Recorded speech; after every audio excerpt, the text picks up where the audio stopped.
You see the pictures, the Himalayas, called the roof of the world, a place of gods and monsters, snow and silence. You imagine crisp, clean air, peaks sharp enough to cut the sky. It's a fantasy sold in glossy magazines and documentaries. We want to believe there's a place still pure, untouched. So we chase that myth. But myths are just stories. From a distance, the beauty is overwhelming. Annapurna, Machapuchari, Everest. These names are whispered with reverence. You fly into Nepal, and for a moment you see it. The jagged line of white and blue. It's perfect. It's everything you were promised. But as you descend, reality creeps in. The air thickens, turns hazy. A brownish-grey blanket smothers the valleys. This isn't morning mist. It's man-made, it's ugly. The majestic peaks stand silent, witnessing a slow-motion disaster. The Himalayas aren't an escape from the world's problems, they reflect them.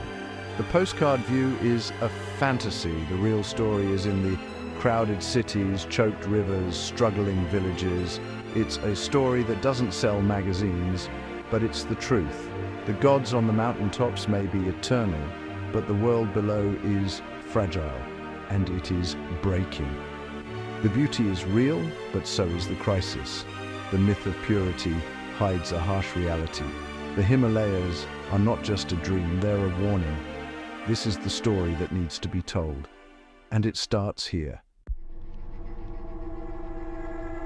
Kathmandu, the name itself sounds like adventure. A city of ancient temples and prayer flags, the gateway to the Himalayas. You expect incense and marigolds, but the first thing that hits you is the smell. Exhaust fumes, burning plastic, dust, thick, gritty, everywhere. The Kathmandu Valley is a natural bowl, once a paradise, now a trap for pollution. Every puff of smoke, every cloud of soot, every particle of dust, trapped. The air quality is among the worst in the world. People wear masks just to survive. It's a quiet war, the enemy is the air itself. Children play in the streets, but you wonder what this air is doing to them. The Kathmandu cough is universal. Respiratory illness is a fact of life. This isn't an abstract issue, it's a public health crisis. The temples and ancient squares remain, but under a permanent filter of grey. Prayer flags are stained, colours muted. Kathmandu is a city of contradictions, spiritual but suffocating. You came for enlightenment but found a warning. Every great city has a river. For Kathmandu, it's the Bagmati. Not just a river, a sacred artery where life and death meet. Hindus believe cremation on its banks grants passage to the next life. The Bagmati should be pure, but now it's a sewer. Black sludge, raw sewage, plastic garbage, barely moving. The holy water is now toxic. Rituals continue at Pashupatinath temple. Families gather, funeral pyres burn. Ashes swept into black water, a heartbreaking scene. The river that once washed away sins is now a sin itself. Older residents remember a different Bagmati, clear, cold, alive. Now it's a source of shame. The river's slow death is the death of a part of their identity. It's a story of loss, a sacred trust broken. The Bagmati's lament is a warning. The river's fate mirrors the city's. What was once sacred is now polluted. The cost is more than environmental, it's spiritual. The river's story is Nepal's story. Meet Sita, who runs a tea shop on a dusty road outside Kathmandu. Her smile is bright, but her life is a struggle. The dust comes from nearby brick kilns, burning coal and tires. It settles on everything: her roof, her food, her family. Her son has a constant cough. Medicine can't fix the air he breathes. To make a living, she must stay, but it's a cruel trap. Sita's story is shared by millions. Then there's Ramesh, a farmer in the Terai. His fields should be green, but drought and floods have made them barren.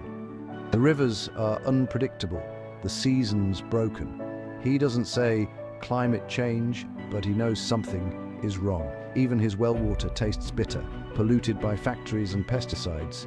He feels powerless, trying to provide from a land that's sick. Both Sita and Ramesh are caught in crises they didn't create. Their faces show worry, but also resilience.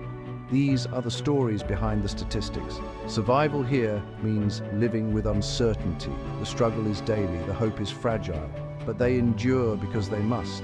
Their stories are Nepal's reality. Mount Everest, the ultimate challenge, the roof of the world.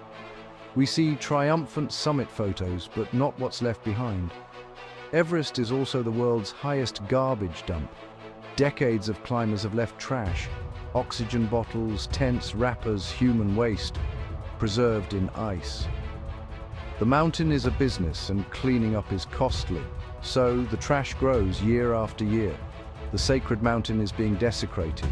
The real heroes are the Sherpas and volunteers who risk their lives to clean up. They haul down tons of garbage, restoring dignity to the mountain.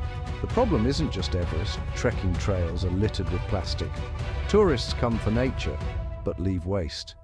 If we can trash the most remote place on Earth, what hope is there for the rest? Everest's dirty secret is a global warning.